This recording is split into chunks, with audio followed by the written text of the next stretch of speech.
On today's episode, I sit down with Laura Parry, a licensed clinical social worker, and we discuss how transitions can affect individuals and the marriage relationship. We first discuss how pregnancy and parenthood can affect women's mental health, and Laura shares the acronym SHRIMP to help men or partners know how to best help women as they transition to motherhood. Then we dive into transitions related to religious and faith challenges when one or both partners find themselves at a crossroads that affects their marriage and family. Laura shares some tips on how partners can support each other during this stressful time that is often filled with grief. Laura Parry owns Roots and Branches Wellness, a counseling center in Lehi, Utah, specializing in maternal mental health and couples therapy. She holds a Master's of Social Work from the University of Utah, and in 2019 became certified in perinatal mental health. In addition to helping clients through the perinatal period, she enjoys working with those experiencing faith transitions. She earned a clinical yoga certification in 2021 and loves using the healing power of yoga, nature, and therapy for clients and for herself. She lives in Lehi with her husband, 3 kids, 2 cats, and 1 dog, and loves reading, hiking, and playing the piano. We hope you enjoy the show.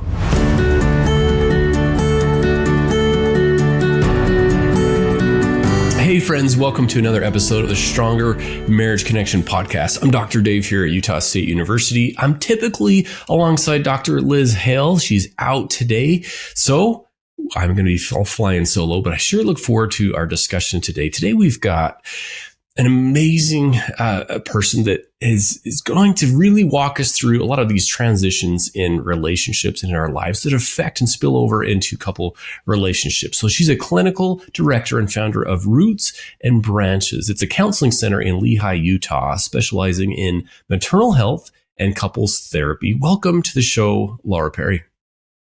Thank you so much. I'm so excited to be here. Yeah, we're excited to have you on today. Now, tell us a little bit about your journey, starting out with what motivated you as a licensed clinical social worker to start Roots and Branches, and what is it exactly that you focus on there? Yeah, so we do have our specialty on maternal mental health, and I started working at a clinic that had that specialty. I didn't know much about it, but was fascinated to learn more about the perinatal period, meaning pregnancy and the first year postpartum, and just how much mental health stuff can occur during that time that I didn't really know about, that I just feel like everyone should know about. There's not enough education or resources out there. So I was really happy to kind of go out on my own and start this clinic where we can focus on perinatal mental health and on couples counseling. Yeah, I love that. I love the unique niche, because really the first time I really heard of anyone really specializing in this area of perinatal health and maternal health. So tell us a little bit about some of the healing modalities that you use with your clients. What do you focus on, and how do you help them? Yeah, one of our favorites that we use is called parts work. Or internal family systems, IFS. And when I learned about this modality, it just really clicked with me and made so much sense. We often say like, oh, a part of me feels this way, but a part of me feels this way. So with parts work therapy, we really dive into that. And if we're having like a really big anxiety about say like giving birth or something in motherhood, as a lot of our clients are, we kind of focus on, okay, yeah, a part of you feels this way, and then that's natural, but you have other parts of you, kind of like other space that maybe is feeling excitement or looking forward to it. So it kind of helps us externalize our anxiety and our fear and helps us ground in kind of just more our capital S self is what they call it in internal family systems. So I really like working with clients in that modality. Another thing that we use is called lifespan integration, and it's a trauma healing modality. So similar to like EMDR, it's not so much about the talk therapy processing of events, but we create a memory timeline with clients, and we read through the timeline almost kind of they say in lifespan integration, it helps create new neural connections. It helps our brains know that the past is in the past, the trauma is over, and we are continuing on our timeline. So that's another great modality that we use at our clinic. Oh, I love that. So, Laura, what you're saying is that most people, most women are not crazy when they feel a certain way. Man, I'm looking forward to this pregnancy, but I'm a little bit nervous. I'm not sure how it's going to go. Is that what you're talking about? Kind of having these. It's not like multiple personality disorder at all, right? It's pretty normal to feel that way. Totally. And like the movie Inside Out, if you've ever seen that movie, how they're kind of just different parts, right? And so we really try to normalize that for women, that a lot of us do have fears and worries, but also sometimes it steps into like the clinical realm. There have been studies that up to 1 in 7, or one study I saw for Utah women that 1 in 5 people giving birth will experience some kind of either depression or anxiety. So yeah, we really want to look into that and help these clients figure out more about that and not feel stuck, not feel like, oh, this is how it is when you're pregnant or having a baby, but really know that there's healing out there. So. Yeah, I love that. Now, your center, it helps individuals and couples with all kinds of transitions, right, in their lives. And one of these transitions that you talked about is pregnancy and this transition to parenthood. I know from the research, it continues to show that many pregnant women, they struggle with mental health challenges. It's the stress, it's the anxiety. You mentioned depression, even postpartum depression. What's your message to women who are struggling in these transitions and these challenges? Yeah. The first message always for me is to practice self-compassion. Notice the way that you're talking to yourself about these challenges. So many of us have a harsh inner critic voice, and really, saying like, it's okay.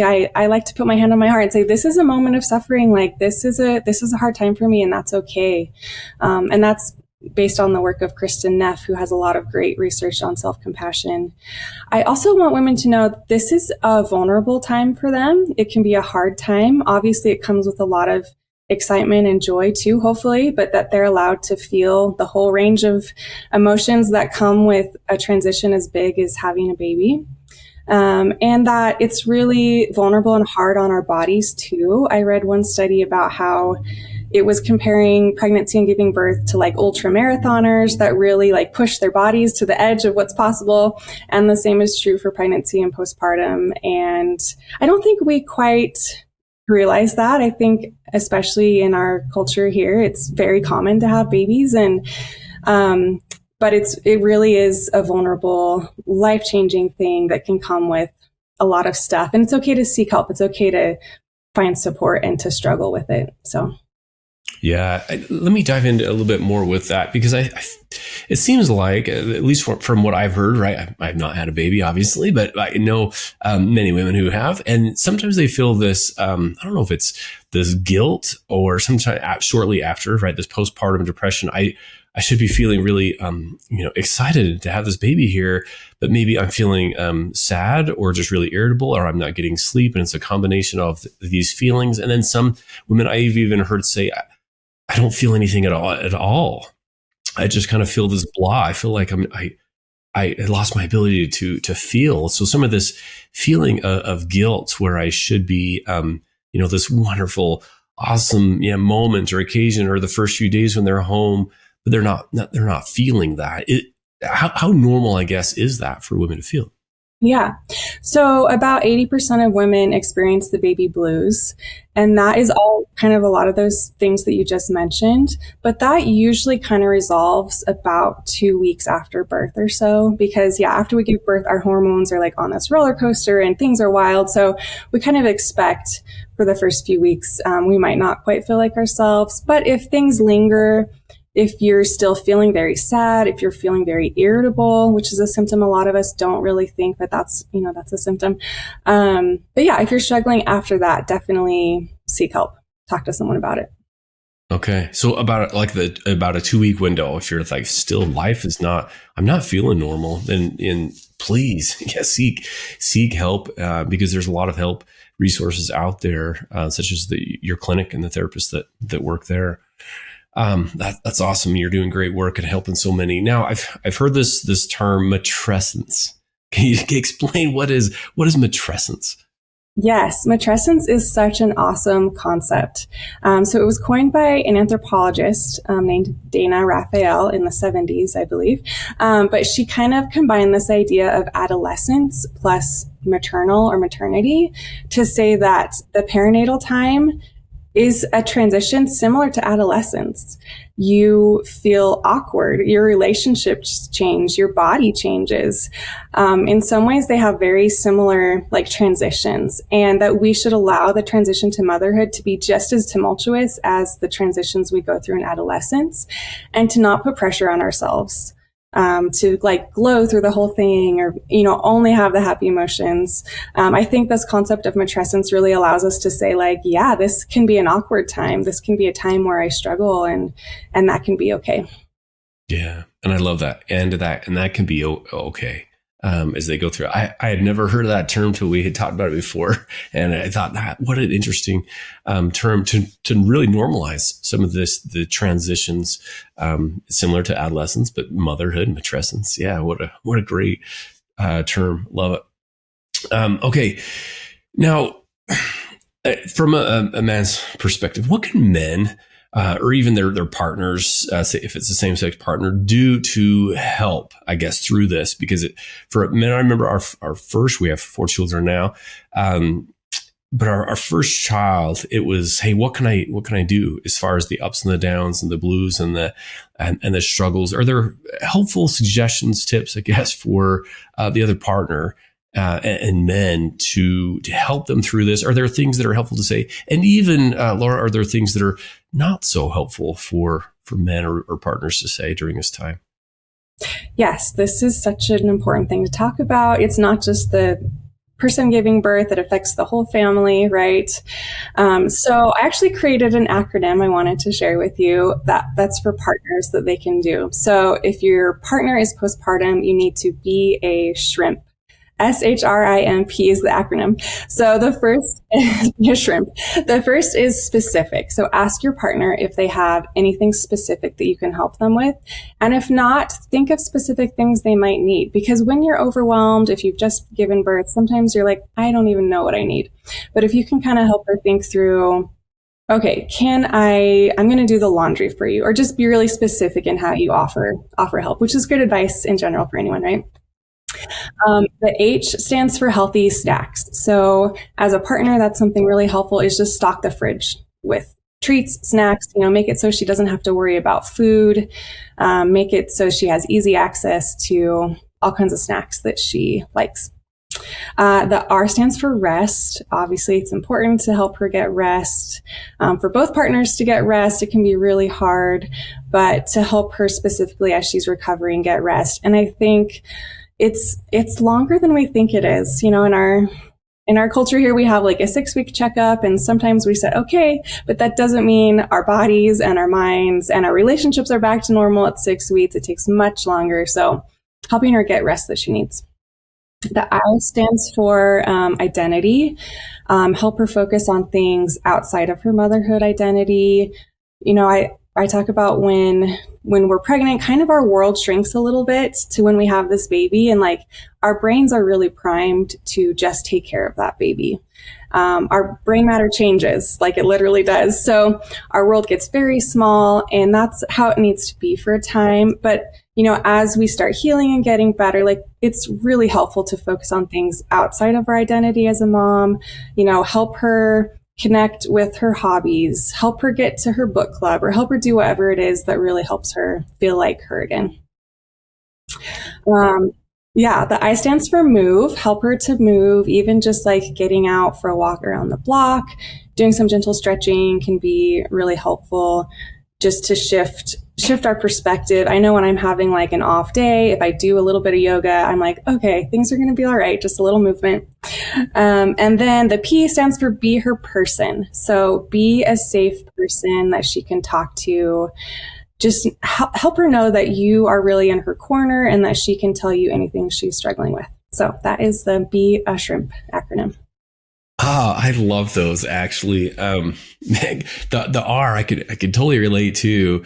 That was probably one of the biggest adjustments, to be honest, with a newborn for us that we weren't expecting. That we knew, okay, lots of the diaper changes and things, but the sleep schedule, it really affected us because when you don't sleep, it affects all of your emotions, right? And you're a little bit more snippy and impatient and maybe critical.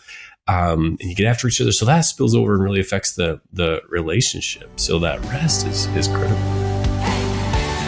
We'll be right back after this brief message.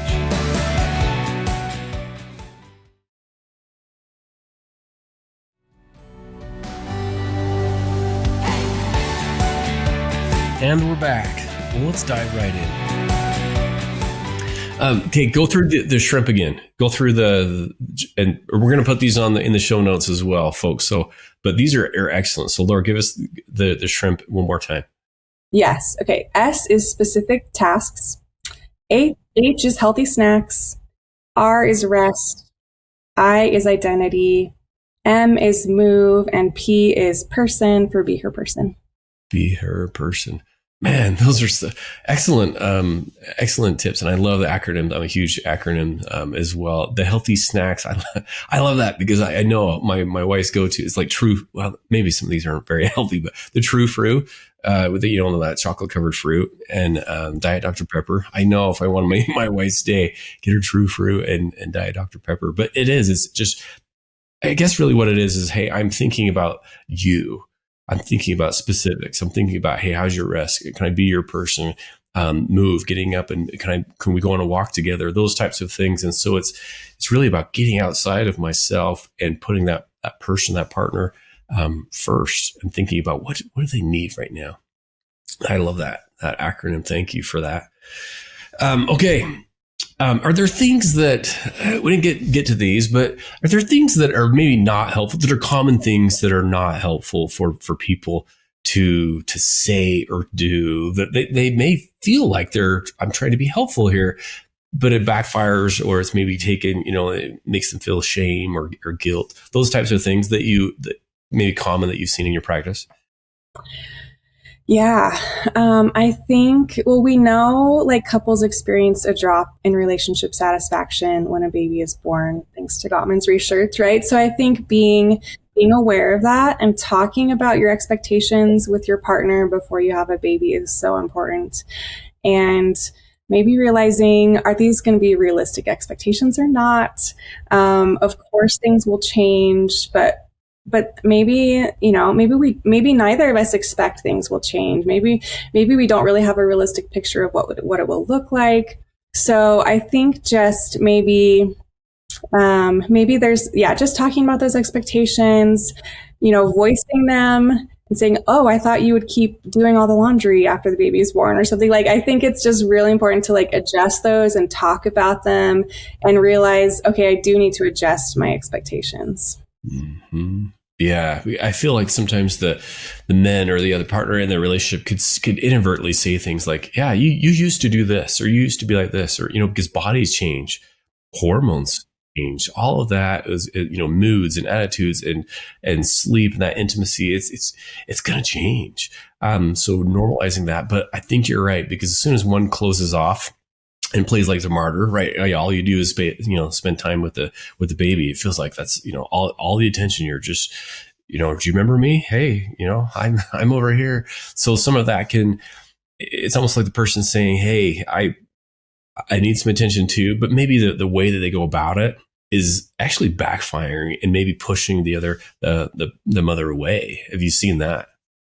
Yes, for sure. And it's so important to be vulnerable in how we talk about those needs. And it's okay to feel left out as the person that didn't give birth. You might be like, hey, I used to have more of your attention and that makes me sad. But exactly, it's the way you communicate it. It's the way you talk about it. And it's the way, you need to take care of yourself too, as the partner. Men and partners can have actually postpartum depression too, even if they didn't give birth, just because it's such a life-changing event, and any big event can kind of create depression or anxiety for us. So being open, being vulnerable for both partners, just to talk about how they're feeling and and how are things going? Just doing that, vulnerable inventory with each other of where we're at. Yeah, that vulnerable check-in, I love it, is needed, or else they'll just kind of gradually drift apart, or let these irritations kind of fester if we're not talking about those things along the way. Okay, now you've earned I think this is awesome, a clinical yoga certification in 2021. How have you used the healing power of yoga and nature for your clients? Kind of what motivated you to do that in 2021, and how have you been able to use that? Yeah, I just think there's so much about the mind-body connection that I've learned, since I got out of school that I didn't really know back then. So just being able to incorporate that in our minds and our bodies and our mental health, they're all so connected. So I like to do breathing exercises with my clients. We know deep breathing, meditation are all really helpful things. I've learned some chair yoga that I do with clients at times. While you're sitting in a chair, you can do some stretches, right? And I've just in my own life had powerful shifts, like I mentioned earlier, it kind of snaps you out of a funk sometimes if you move your body a little bit. So I love incorporating that. Yeah, and I've heard this, that, moving your body moves your brain, that stretching, yoga, this mindfulness, the breathing, man, the studies, I know it's been around for hundreds, thousands of years, I think, but the last 20 years, I think the research showing the effectiveness of this mindfulness, this yoga, this breathing, this stretching of the body is really good for us, all aspects of our lives. So I love that you incorporate that into there, because as you're talking about mental health and anxiety and postpartum and even a woman's body, so good for all of us. I know my wife does yoga a couple of days a week in the mornings at a class, and absolutely loves it, finds it so helpful, relaxing, clears her brain. I mean, the benefits I'm sure that you've seen in your practice from first yourself and then using this with clients has been pretty eye-opening, I'm assuming. Yeah, it's been so good. And it really dovetails nicely with the parts work that I mentioned earlier, because our parts live in our bodies is kind of what they say. So if I'm really anxious, I'm going to tense my shoulders and maybe have a knot in my stomach. So when I do yoga or other movement, I also send the message to that part in my body that, hey, I'm safe in my body right in this moment and it's okay and you can relax. So it's been really, yeah. Awesome. Yeah. Love it. Let's talk about another transition and challenge in a growing number of relationships. And I would say, especially here in Utah, there are many individuals and couples who are struggling with matters related to their faith, with religion, with spirituality.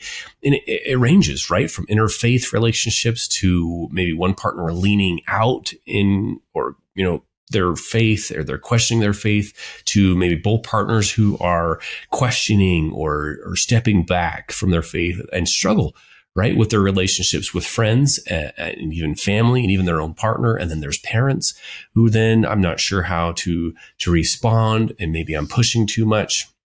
What types of struggles have you seen with couples in your practice? And what are some tips, some practical tips to help? Because I think with this transition, again, I think especially in Utah, a lot of people are facing this. And what can you offer in terms of help there? Yeah, this is a hard transition that I do see a lot in my practice. I think it's a really big hurdle for emotional connection for a lot of couples and a lot of relationships in general.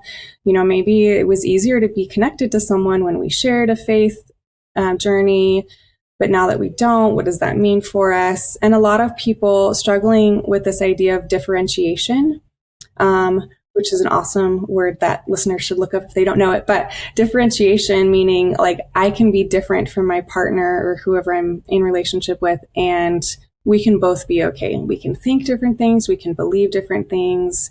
I can tolerate my partner being upset with me or, doing different things. And I can still be okay and remain okay within myself. Right. So that's a hard thing though. It's way easier said than done.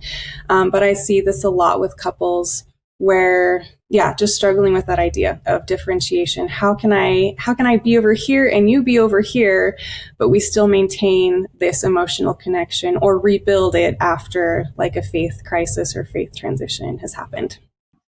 Mm-hmm. And have you been able to do that? Been able to see, help couples through that? Maybe one is then leaning out or say, I'm going to not go or practice. But another one is just strong in the faith. Have you been able to see them or kind of help them through those and make things work? Yeah, I think it does happen for sure. And I wouldn't ever say like you should make it work, right? I often talk about how like faith transition could be like the tip of an iceberg in your relationship, and that other people may see it. They may be like, oh, one partner has stopped attending church service or whatever, but only you and your partner kind of know what's below that, the iceberg in your relationship. Is it already built on trust and acceptance and love, or is it built on a lot of already difficult things? And so, yes, bottom line is I have seen it work. I think it depends on what else is going on in the relationship, how close the connection is, how willing both partners are to work toward creating new connection. So one helpful thing that I talk with people about, though, is the narrative they have about their partner and the partner who stayed or the partners who's left. We want to make sure that we're giving our partner like all the respect and autonomy and agency to make their choices. Like, we don't want to say like, oh, they're being deceived or they're following blindly or they're, whatever it is. Like, we want to really be able to say, I respect my partner's choices and I 100% believe they're making the best choice for them. And it can take a while to work towards that, right? But I think where couples can make it successful, they can really say that. They can say like, I know my partner is acting from their integrity and making the best choices for them. Yeah, super good advice. What advice or tips do you have for maybe friends? I think a lot of people will turn to friends during this, or family members or parents in particular. I'm guessing there's many parents who are listening to this right now wondering, man, what do I say? How can I be helpful? Maybe, it's my daughter, but yet you're taking her a different direction. All these types of feelings. Are there tips for friends or parents in these situations that you would recommend? Yeah, I would recommend curiosity and empathy just right off the bat. I would start there, right? I think if you can't approach the person from a place of curiosity and empathy, maybe just wait to have that conversation until you really feel like you're open and willing to hear and understand what they have to say. And that, I think just to be able to accept them no matter the outcome. They may say like, oh, I don't really want to talk about that. And for you to be okay with that outcome, or to be okay if they maybe say a bunch of things, right? To say like, okay, I'm in that place to hear that. I'm prepared for whatever this conversation could get to. So. Yeah. I love that, being kind of slowing things down a little bit, and seeking for understanding, I think, and that curiosity, right, to really understand without being slow to judge, quick to love is what I like to say to help them through that, keeping that relationship strong. Remembering, we've told our kids this for the last couple of decades: is people are more important than problems, right? And tell things right with some exceptions, obviously, where it feels like this is not working, and this problem is bigger than us. So love this, man. All kinds of struggles, transitions that you deal with there in your practice. What are tips, I guess, for people grieving a relationship due to a change in faith? Does that make sense? Because it feels like it's a real kind of this grieving, like, this is what I expected, this is what I thought, this is the direction we were going, and now life is different than what I anticipated. So there's a grieving process, isn't there? There totally is. And whether we consciously label it that or not, I think all mixed faith relationships involve grief on some level. Like you said, it's that expectation that's not being met, and that is grief. And like I just said, if we can't approach someone from curiosity and empathy, maybe we need to do some grief work. Maybe thinking about it like that could be helpful for us to get to that place to say like, okay, I know this person has made a change in their faith. And I need to grieve that. And when I feel a little more like settled in that, then I'll feel more able to like approach them about it. So it's so important to label this grief. The partner that has the change in their faith or religion, I mean, they may be grieving their relationship as well. They may be grieving their past self, like different choices that they made. And so they're kind of on their own grief journey too. And sometimes, unfortunately, it happens where, we don't tell our partner maybe about our journey. And so the person who changes their faith has had more time to maybe grieve and adjust to the changes. And then the partner's like, whoa, like you're all the way over here. I thought we were over here. So, in some ways that partner like might have a head start on some of this grief. So it's really important in like a partnership where the person that is not changing their faith, that they have adequate time to grieve and kind of ask their questions and have their own process. And that's why differentiation is so important, to say, hey, we can make it through this even though we're not on the same page right now. We're going through different processes. It's okay. And we'll make it through. There's actually some really great grief research that I wanted to talk about. So, William Worden has his 4 tasks of grief. And these are both these things are written for someone that has passed away, but I think they apply really to any grief that we're having in our life. So the first task of 4 is to accept the reality of the loss. And that's really hard, but I think in mixed faith relationships, there's, I think it's okay to hold out some hope, but also we really need to ground in the reality of these are the choices my partner's making, and that is what is best for them, and kind of just like ground ourselves in that reality. Task 2 is to process the pain of grief. And that is really hard because we got to sit with our feelings and feel them. And that is not comfortable. But I think just allowing those feelings of grief, we talk about grief coming in waves. Sit with those waves when they come up. Don't push them away. We'll be right back after this brief message.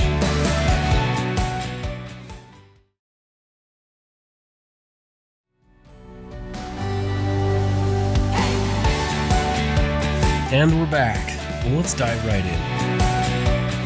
Yeah, because that can be really intense. That pain and that grief, very real, and affect our mind, our body, just as physical pain would. Kind of affects those same areas of the brain, from what I understand, as far as that pain and that loss and this confusion about what I thought or expected to happen in this relationship. So there will be real pain. Yeah. So thanks for that one. What's the next one? Yes. The next one is to adjust to a world. It's without the deceased, but I would say adjust to a world without our previous relationship. There's that quote that says all good marriages are remarriages, even if it's to the same person. Just this concept of like, people are always changing, and we have to, kind of go with our partner as they make changes sometimes, as long as it's still a good, healthy relationship, right? But I think just accepting that, adjusting to a new world, like what is our new world going to look like? And all the specific things that might entail. Are we going to do something different on Sundays? Do you want to do something different with finances? Like there's a lot of things to kind of get into and figure out how both people in their relationship are going to adjust to that. And then the last task talks about finding enduring connection. And I would say with partners, it's, yes, again, rebuilding that emotional connection, finding emotional connection. Nothing might ever replace your shared religious experience, but definitely you can connect on other values-based things that you both value, that you both want to do. Yeah, love it. Man, this is so helpful. And I think a lot of people are going to relate to that. I know many couples myself who are in the midst of this and kind of battling back and forth and what do they do and how it affects their relationship. Some of them then, Laura, have said to me, man, he or she is not even willing to go, get counseling or therapy. Any tips for those who are just like, yeah, I want to make things work and I want to at least try and go through this, but there's one that's hesitant, one of the partners who's hesitant to try professional help? Yeah, this is a hard situation. I know the partner that wants to go can feel so stuck, and it's really hard to feel like you have to like drag your partner there. But to the partner that doesn't want to get therapy, I would say none of us like got in a relationship with a guidebook, right? Like we don't have education on this. We need skills that we don't always learn them growing up. And it's just like anything, like we wouldn't expect to sit down at the piano and play professionally if we haven't had the training. We don't expect relationships to just be great without any kind of like learning or skills or whatever it may be. So there's no shame in getting help, and it also does not mean the relationship is bad. I wish we could shout that from the rooftops, that like, going to couples therapy obviously it does not mean it's the end or it's terrible. It's just another tool to help us. And I think it's helpful for the partner that wants to go to therapy to be really vulnerable again about their reasons why they want to go. And just to say like, hey, this would be one way you could tell me that you value our relationship, or I'm feeling pretty discouraged right now. What are you willing to try? Could we go to a workshop? Could we read a book together? Those are kind of two maybe less high stakes ways to start doing some learning and getting some education. Yeah. Oh, good. Great advice. Well, as we wrap up, Laura, this has been really helpful, and I think your phone's going to be ringing off the hook when this comes out. Honestly, because I think a lot of people are dealing with difficult transitions in their life, all kinds of transitions, as we've talked about so far. As we wrap things up, we'd like to ask all of our guests, what do they feel is the key to a stronger marriage connection? What do you think? How would you answer that?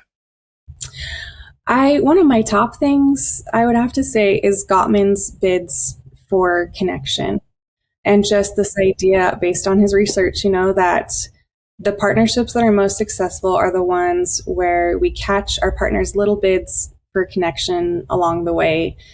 And, when one partner says, hey, I want to go to couples therapy, that is a huge bid that we want to scoop up. We want to say like, oh, tell me more about that. Like, tell me why you want to go. Tell me how you think you could help us. But there's all bids throughout all of the day long. Right. And so I think partners that can really learn to see it that way, see it through that lens is, hey, this is my partner reaching out to me, and reciprocating that. That's probably my number one tip. Yeah, I love it too. I love Gottman's bids for connection, and right, the name of our podcast, Stronger Marriage Connection. That's what we're all about, and I love that concept. So, again, listeners, if you have not heard that, Google that up, because that is one of the strongest predictors, as Gottman has shown, between kind of those masters and disasters. Sometimes he calls them, is recognizing them, turning toward those instead of turning away or turning against those bids for a connection. Laura, where can people find you? More information about you, your resources, your practice, the things that you've talked about today? Yeah, so our website is rootsbrancheswellness.com. And I'm also on Instagram at _Laura Parry. Okay, awesome. And we'll be sure to put those in the show notes as well. So if you're interested in learning more about Laura and her services, man, huge topic today that we're talking about with transitions, please look those up and at least check into those types of services if you feel or a loved one is struggling in these areas of transition, because it spills over and affects our personal lives, our professional lives, our family relationships, our marriages. Let me ask, what is your takeaway of the day? As we wrap up, we like to ask, if there's one message, we call it our takeaway of the day, what do you hope that listeners will remember from our discussion today? Yes, I would want people to know that your relationship cannot just survive, but you can thrive even if there's been a change in relationship, in faith, in religion, that I mean, there's a lot of hard stuff, as we've talked about. There's a lot of pain and grief, but also you can get to a place of really feeling like, hey, we're thriving in this relationship and we're doing really well. Yeah, thank you. I love it. My takeaway is probably back to that shrimp, and I won't remember all of them, but that shrimp, I feel like that is just such a helpful acronym to be able to help. I just think of it again from my perspective as a father and as a husband, of things that I could have probably done better and been more mindful and paying that attention and help her and being her person with the healthy snack. All those things I think are so helpful. So I appreciate you sharing that. Laura. Laura, thanks again for joining us today on the Stronger Marriage Connection. Sure appreciate you coming on and sharing all these tips today. Thank you so much for having me. Okay, that's all. Our friends, thanks so much for joining us for another episode of Stronger Marriage Connection. And as Dr. Liz would say, remember, it's the small and simple changes that create a stronger marriage connection. We'll see you next time. Thanks for joining us today. Hey, do us a favor and take a few minutes to subscribe to our podcast and the Utah Marriage Commission YouTube channel, where you can watch this and every episode of the show. When you hit the like button and leave a comment, your feedback helps us improve the show. And don't forget to share this episode with a friend. You can also follow and connect with us on Instagram at Stronger Marriage Life and on Facebook at Stronger Marriage. Be sure to share with us what topics you want us to explore or what you loved about today's episode. If you want even more resources to improve your relationship connection, visit our website at strongermarriage.org, where you'll find free workshops, webinars, relationship surveys, and more. Each episode of Stronger Marriage Connection is hosted and sponsored by the Utah Marriage Commission at Utah State University.